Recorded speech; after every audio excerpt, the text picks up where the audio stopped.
Hello ನನ್ನ ಕುಟುಂಬದವರೇ, 2 ಚಮಚ ದೋಸೆ ಹಿಟ್ಟು ಉಳಿದ್ರು ಅದರಲ್ಲಿ ಹೊಸ ರೀತಿಯ ಒಂದು ಸ್ನ್ಯಾಕ್ಸ್ ರೆಸಿಪಿಯನ್ನು ನಾನು ತೋರಿಸ್ತಾ ಇದ್ದೀನಿ. ಖಂಡಿತವಾಗ್ಲೂ ನಿಮಗೂ ಇಷ್ಟ ಆಗುತ್ತೆ, ಮನೆಯಲ್ಲಿ ಎಲ್ಲರಿಗೂ ಇಷ್ಟ ಆಗುತ್ತೆ.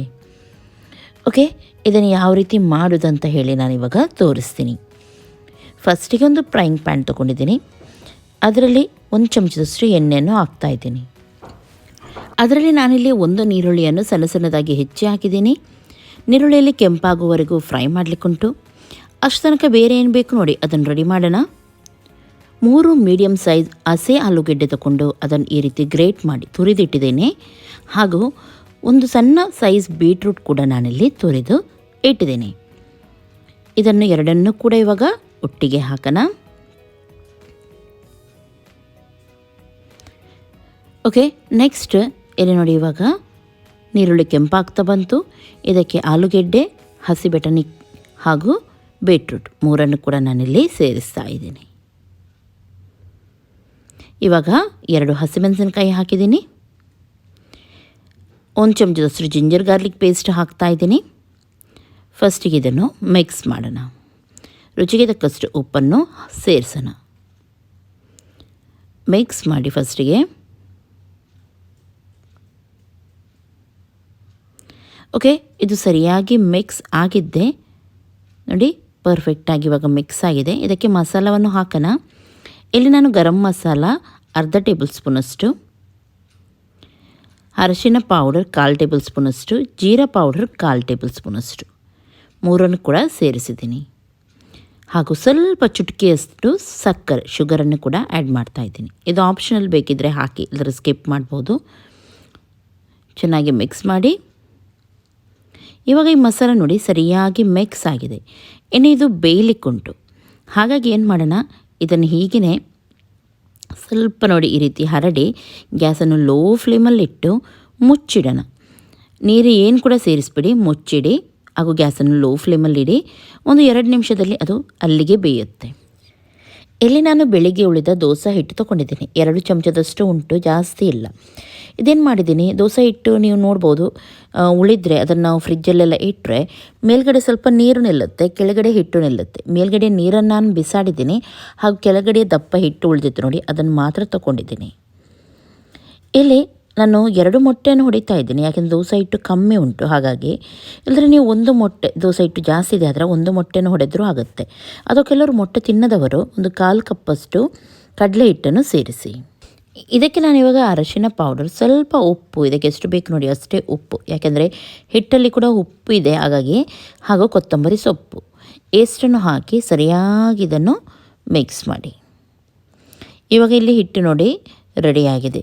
ಒಮ್ಮೆಲೆ ತೆಳ್ಳಗಾಯಿತು ಅಂತ ಎಣಿಸಿದರೆ ನೀವು ಇದಕ್ಕೆ ಕಡಲೆ ಹಿಟ್ಟು ಅಥವಾ ಗೋಧಿ ಹುಡಿಯನ್ನು ಕೂಡ ಸೇರಿಸ್ಬೋದು.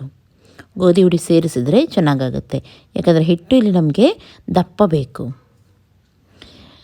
ಇಲ್ಲಿ ನೋಡಿ ಬೇಯಿಸಲಿಕ್ಕೆ ಇಟ್ಟಿದ್ದೆ, ಬೆಂದಿದೆ ಚೆನ್ನಾಗಿ.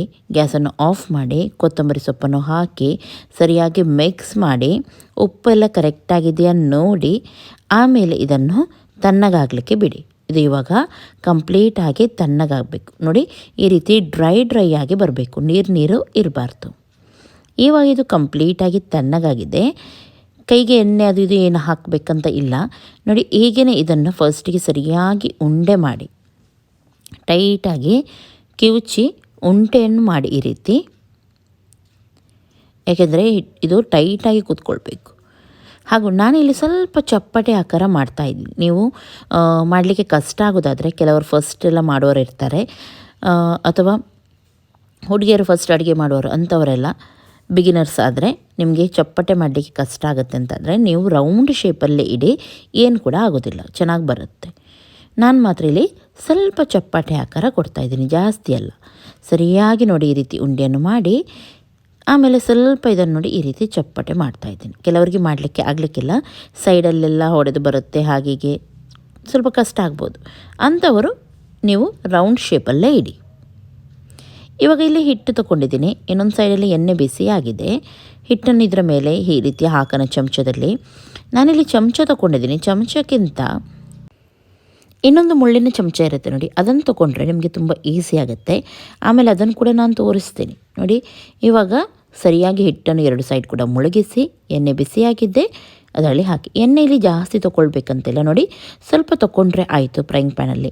ನಾನಿಲ್ಲಿ ಸ್ವಲ್ಪ ಡೀಪ್ ಫ್ರೈಯೇ ಮಾಡ್ತಾಯಿದ್ದೀನಿ. ನೀವು ಇನ್ನೂ ಕೂಡ ಕಮ್ಮಿ ಎಣ್ಣೆಯಲ್ಲೇ ಕೂಡ ಇದನ್ನು ಫ್ರೈ ಮಾಡ್ಬೋದು. ನೋಡಿ ಈ ರೀತಿ ತೆಗೆದು ಎಣ್ಣೆಯಲ್ಲಿ ಹಾಕಿಬಿಡಿ. ನೋಡಿ ತುಂಬ ಸಿಂಪಲ್ ಇದೆ ಇದು, ಬೇಗನೆ ಆಗುತ್ತೆ. ಇದು ಏನು ಕಷ್ಟ ಆಗೋದಿಲ್ಲ. ಫಸ್ಟಿಗೆ ಒಂದು ಹಾಕುವಾಗ ನಿಮಗೆ ಸ್ವಲ್ಪ ಇದಾಗ್ಬೋದು, ಸಾಫ್ಟ್ ಇದೆ ಹಾಗೆ ಏನಾಗೋದಿಲ್ಲ. ನೋಡಿ ಇವಾಗ ನಾನು ಮುಳ್ಳಿನ ಚಮಚ ತೊಗೊಂಡಿದ್ದೀನಿ, ನೋಡ್ಬೋದು ನೀವು. ಇದರಲ್ಲಿ ಈಸಿ ಆಗುತ್ತೆ ನಿಮಗೆ ಹಾಕಲಿಕ್ಕೆಲ್ಲ.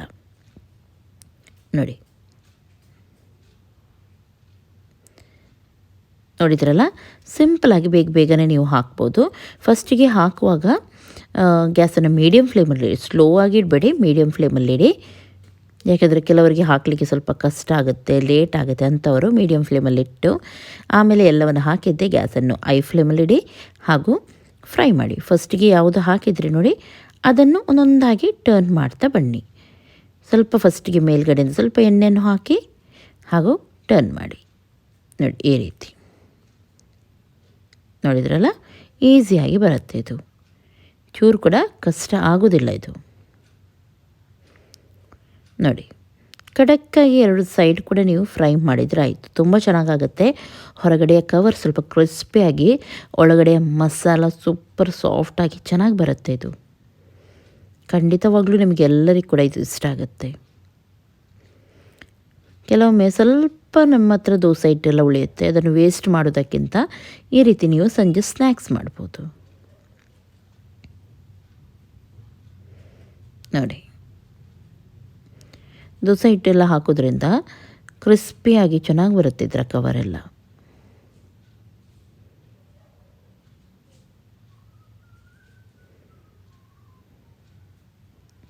ಎರಡು ಸೈಡ್ ಕೂಡ ಕೆಂಪಾಗುವವರೆಗೂ ನಾನು ಫ್ರೈ ಮಾಡಿ ತೆಗಿತೀನಿ. ಇದು ಇವಾಗ ಪರ್ಫೆಕ್ಟ್ ಆಗಿದೆ, ನೋಡ್ಬೋದು. ನೋಡಿ ಎಷ್ಟು ಚೆನ್ನಾಗಿ ಬಂದಿದೆ ಇದು. ಇದೇ ರೀತಿ ನೀವು ಎಲ್ಲವನ್ನು ಫ್ರೈ ಮಾಡ್ತಾ ಹೋದರೆ ಆಯಿತು. ನಾನಿಲ್ಲಿ ಸ್ವಲ್ಪ ಮಾಡೋದನ್ನು ಮಾತ್ರ ತೋರಿಸಿದ್ದೀನಿ. ಮನೆಯಲ್ಲಿ ಜಾಸ್ತಿ ಜನ ಇದ್ದಿರಾದರೆ ನೀವು ಬೀಟ್ರೂಟ್, ಆಲೂಗೆಡ್ಡೆ ಎಲ್ಲ ಸ್ವಲ್ಪ ಮಸಾಲ ಉಂಟು ನೋಡಿ ಜಾಸ್ತಿ ಮಾಡಿ. ನೋಡಿ ಚೆನ್ನಾಗಿ ಬಂದಿದೆ ಅಲ್ವಾ? ನೀವು ಕೂಡ ಇದನ್ನು ಟ್ರೈ ಮಾಡಿ. ಇದೇ ರೀತಿ ಉಳಿದದನ್ನು ಕೂಡ ಫ್ರೈ ಮಾಡಿ ತೆಗೆದರೆ ಆಯಿತು. ನೋಡಿ ಇವಾಗ ಸ್ವಲ್ಪ ಬಿಸಿ ಇದೆ, ತಣ್ಣಗಾದ್ಮೇಲೆ ನಾನು ನಿಮಗೆ ಕಟ್ ಮಾಡಿ ತೋರಿಸ್ತೀನಿ. ಓಕೆ, ಇವಾಗ ನೋಡಿ ಇದು ಎಷ್ಟು ಚೆನ್ನಾಗಿ ಬಂದಿದೆ ನೋಡಿ. ವಾವ್! ಇದನ್ನು ಹೀಗೇ ನೀವು ತಿನ್ಬೋದು. ಇದಕ್ಕೆ ಯಾವುದೇ ಚಟ್ನಿ ಸಾಸ್ ಬೇಕಂತ ಇಲ್ಲ, ಆದರೂ ನಿಮಗೆ ಬೇಕಿದ್ದರೆ ನೀವು ತೊಗೊಳ್ಬೋದು. ಓಕೆ, ಇವತ್ತಿನ ಈ ರೆಸಿಪಿ ನಿಮಗೆ ಇಷ್ಟ ಆಗಿರ್ಬೋದು ಅಂತ ಎನಿಸಿ. ಇಷ್ಟ ಆದರೆ ಒಂದು ಲೈಕ್ ಮಾಡಿ, ನಿಮ್ಮ ಫ್ರೆಂಡ್ಸ್ ಜೊತೆ ಎಲ್ಲರ ಜೊತೆ ಶೇರ್ ಮಾಡಿ, ಹಾಗೂ ನನ್ನ ಚಾನಲ್ಗೆ ಕೂಡ ನೀವು ಸಬ್ಸ್ಕ್ರೈಬ್ ಮಾಡಲಿಲ್ಲ ಅಂತಂದರೆ ಸಬ್ಸ್ಕ್ರೈಬ್ ಮಾಡಿ. ನಾಳೆ ಸಿಗ್ತೀನಿ ಒಳ್ಳೆ ರೆಸಿಪಿಯೊಂದಿಗೆ. ಟೇಕ್ ಕೇರ್, ಬಾಯ್ ಬಾಯ್.